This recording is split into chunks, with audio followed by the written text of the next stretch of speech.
All right, you're on.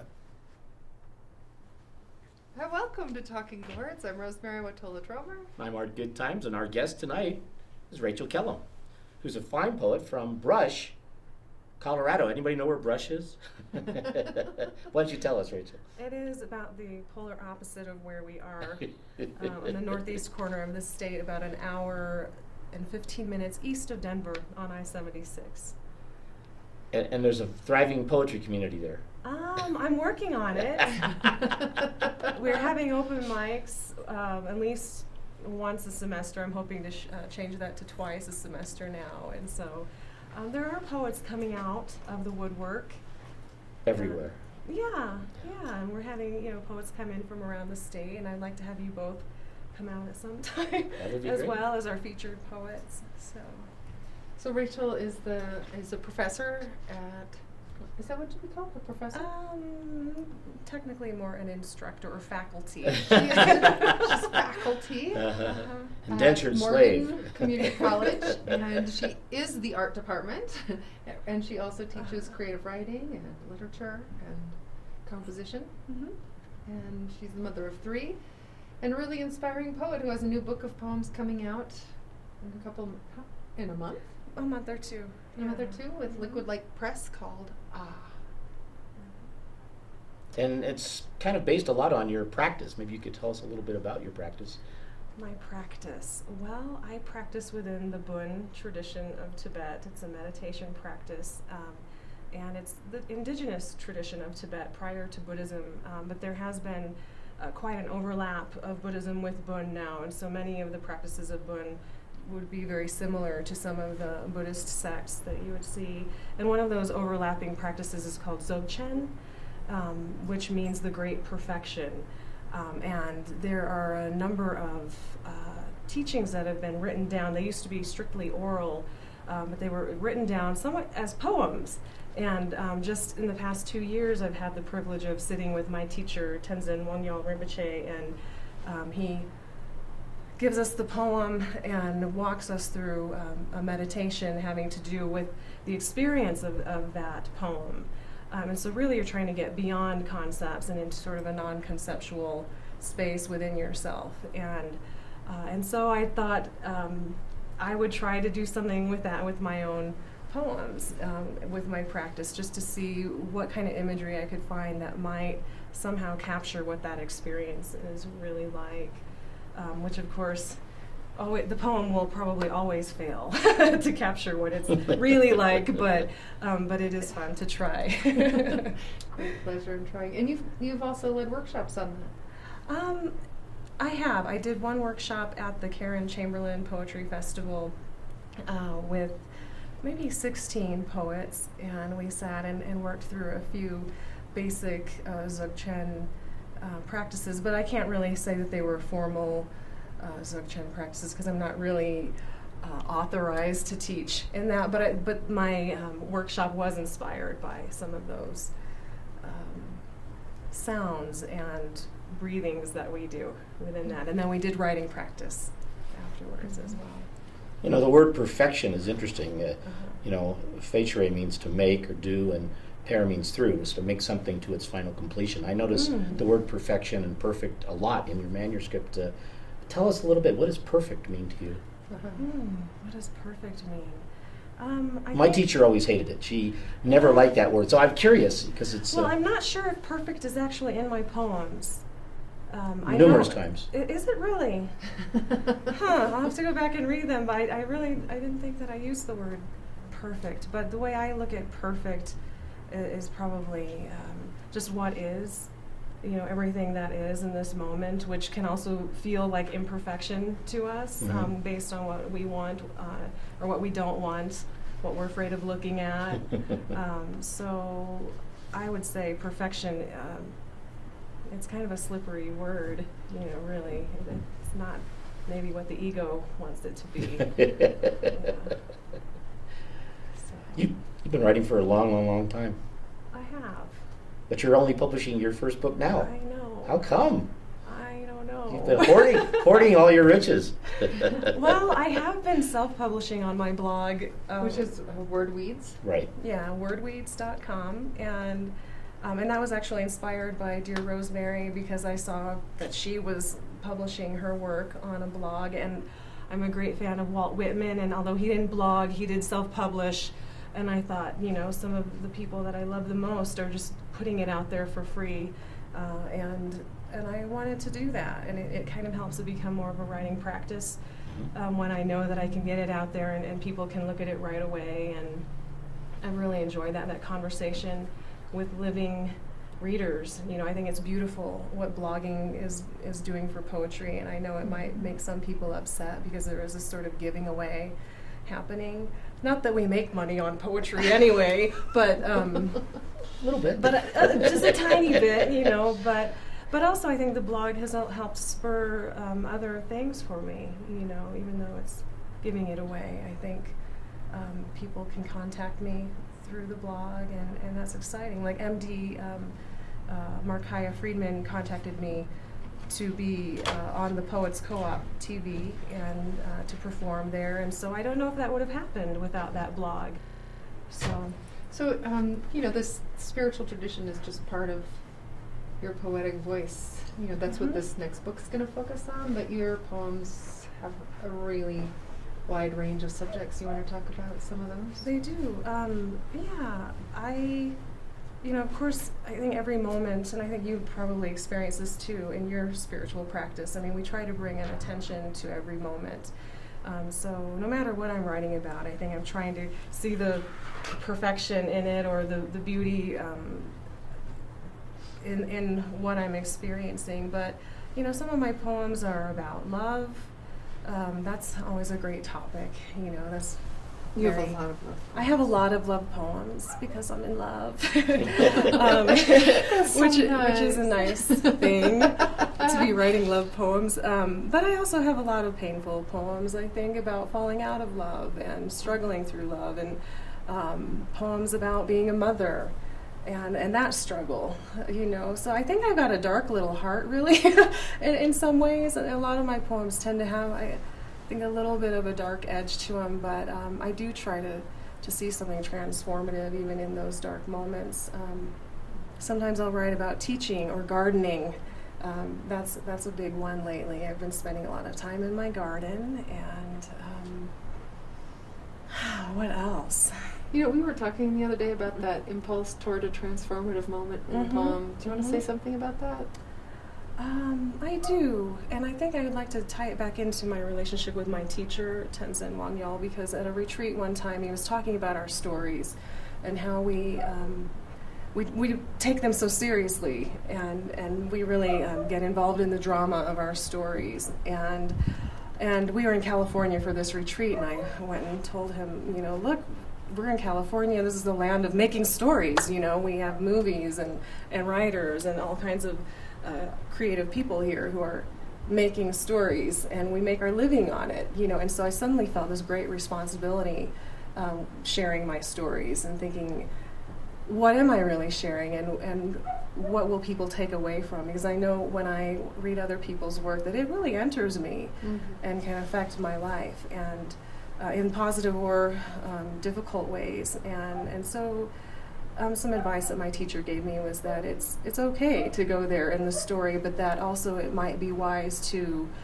see if there's something transformative, that we can bring more awareness to that story, so that we're not just caught up spinning our wheels in the drama of it, you know, or the fear or the passion or whatever, but like that we can also take sort of a step back. So allowing the poem to be a distancing, having enough space in it? Yes, but that's a really great word, space.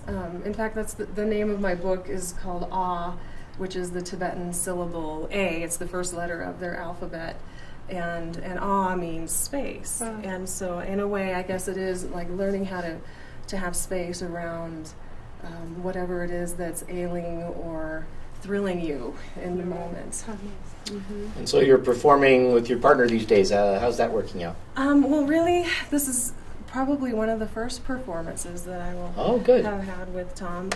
We like that. Yeah. And so the last 3 poems that I do today will be with Tom, and he'll be accompanying me on his guitar very beautifully. So I'm hoping that will go well. We've been practicing some. Ooh, day or practicing. two. That's exciting. Poets don't always practice. I know, but I'm a little OCD sometimes. So, yeah. Where did your impulse towards writing poetry come from? Was that something you did as a young child? I started writing poetry, I think, in 3rd grade with Mrs. Bays, and she was really the first teacher that noticed that I had a knack for writing, I think, and I remember her taking time with me, after reading one of my stories, and she helped me put quotation marks in around the dialogue and really, pay more attention to the craft and the form of writing, and I started writing poetry at that time too. And I remember lying in bed at night as a little 3rd grader and having the iambic pentameter, rhythm going through my head with my little poem. And I didn't know that it was called that at the time, but I just felt it, and I kept trying to make the right words fit in with the rhythm, and I suppose, I've been doing that ever since, although I'm not that formal all the time in terms of rhythm or rhyme. But I did write as a teenager as well, and I was raised as a Latter-day Saint or a Mormon kid, and some of my poems were published in a little magazine called The New Era, which was a teenage magazine. Hey, this is a real claim to fame. I think there are it very is. few But you can still who could find say it. that. you can find it online. It's still there. So I mean, so having those little kind of victories, I guess, as a teenager, really gave me some confidence to continue on. Although I took quite a break, I suppose, during my child rearing through the 90s. And although I wrote from time to time, it seems that now that I'm back I'm in the classroom and I'm teaching and I'm working with these concepts and helping other writers, that it just seems natural to do the writing myself as well. And also, Rosemerry, you have been an incredible catalyst for me. I met Rosemerry at a writers' conference in Crested Butte. And It's a long time ago. It was. Like 6 years ago. And we've been sending each other a poem, every poem, I think, we've written since then. Ever since. Yeah. And so I owe Rosemerry a lot, Nice. in terms of my writing practice. Yeah, we've So had a thank lot you. of fun. Yeah. It is kind of fun to have a relationship that's began entirely Mhm. poetry based, Mm-hmm. and I think because of poems, developed very intimately, very quickly. Mm-hmm. Well, it's interesting. I've been following Colorado poetry for a number of years, and so until you came to the Karen Chamberlain Poetry Festival, I'd never heard of you or seen you, and you were such a strong presence, and your poems were so strong. It was surprising because you don't find that many really people who have a good sense of craft, and then a widely divergent kind of view of things, of things to write about. It was impressive. You. Yeah. Thank you. Well, it was really wonderful to be taken in by that family of poets too. It was beyond my wildest dreams, to see that there were artists invested in their own craft, but yet so open-hearted to other people who were writing, and I couldn't believe my good fortune. And to this day, I still can't believe my good fortune. Well, writers aren't always like that, but we in No, Western they're not. Colorado have a nice tradition that way. It does You seem help that foster. way. And you Yeah. too. So you're working, are you going to do another book with a little broader scan rather than this focus? I would love to. It seems like you have lots of poems to share. I do have a lot of poems. I think I don't know, between 200 and 300 poems on my blog right now, and there are more too from the 90s. But at times I wonder if I just need to put those to bed. Away, yeah, they're right. they're part of my history, and maybe I should put together a collection of some of the old stuff. I don't know, because I love all my poems the way I love my children. Even when they're bad children. So Isn't that true? Yes, we know that. but yeah, Bad I poem. I still love You're you. a bad Put your seatbelt on. Get your rhymes in gear. yeah. Well, some of the ones from the 90s were during graduate school, and I was very seduced by postmodern poetry, and I don't even have the vocabulary to talk about it anymore, but I was trying to be a little avant-garde at that time, and I do remember, one time it was Laura Mullen, I believe, who was kind of doing a guided study with me, and she liked to use a red pen, and on one of my poems she wrote, "Well, this is precious," and she had underlined it a couple of times. Ouch! I know. But Thanks. And the red pen. I know.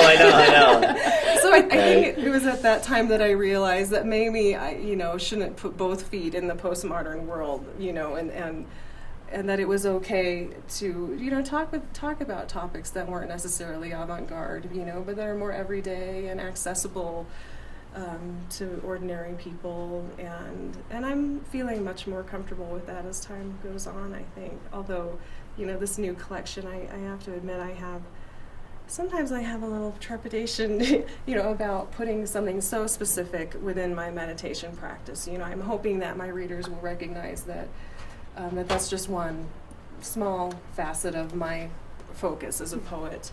Well, this is the imprint, Right. the publisher is only doing small chapbooks of spiritual poetry, so it fits completely with the publisher's niche, and It does. you'll have another publisher who does something different. It does. Yeah. I guess I was surprised in a way because so many of your poems seem to have a lovely little story buried into the piece, and it's very accessible to people to understand what's happening. Whereas, the avant-garde poetry, or, go to Poetry Magazine and you're puzzling. So it's more of a puzzle. It's like those NPR puzzle games to try and figure out what's going on. Whereas I always felt an easy access to some of them. I'll have to say the poems in this new collection are a little more difficult, a little more, they're more, take us to a different place. It was interesting. Yeah. Thank you. I hope it's interesting in a good way. Yeah, no, it's they're sometimes it's poems that tell a story. When you tell a story once, it's great. A poem, if it really vibrates, it can last a long time. And some of the poems I think in this new collection are ones that I want to go back and read a couple times. I don't know that's how I felt. Oh, me too. Yeah. I've already read them all several times. That's right. I sent them all to you before they ever became a family. I like seeing them again. Oh, look, there it is again. Yeah. Well, we invite everybody to come and join us here at Talking Gourds. We are at the library. If you're live right now listening to us, and you can get to the Telluride Library almost immediately, you could join us for the open mic. Hello to everybody in Natarita who might be watching us there at the library. Ruth and Mike. Hi, Ruth and Mike. And we are going to start tonight with the open mic. Then Rachel will be our featured reader. Her partner, Tom, will be joining her on guitar. And we'd like to thank all the people that made this possible, this interview and this whole evening. That includes the Wilkinson Library, Telluride Arts, the Writers Guilds, Telluride and Norwood. Did I say the Wilkinson Library? University Center of the San Miguel. Yes, University Center of the San Miguel. Telluride TV. Telluride TV, who we're showing it right now. Thanks, Ryan Wilson, behind the camera. Yeah. We're going to get you in front one of these days. Come down, see us live. Thanks. Thank you. Thanks, Rachel.